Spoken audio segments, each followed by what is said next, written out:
মালিক রে,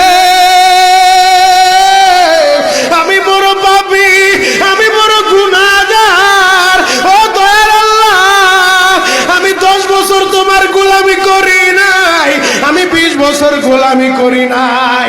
আল্লাহ আজকে মনিরুল ইসলাম শরীয়তপুরি আমার ভাই শোনা গেছে তোমারে বন্ধু বানাইলে ওই জান্নাত পাওয়া যাবে। মালিক রে, তুমি আমারে দাও না মাফ কইরা। যুবক রে,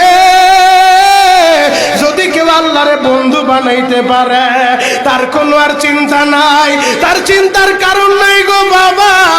এ যুবক ভাইরা, দাড়ি পাকা বাবাজিরা, সবাই আমার দিকে একটা নজর তাকান।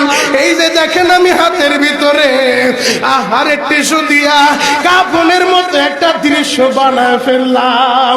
এমন একটা কাপড় আপনার শরীরে একদিন উঠে যাবে।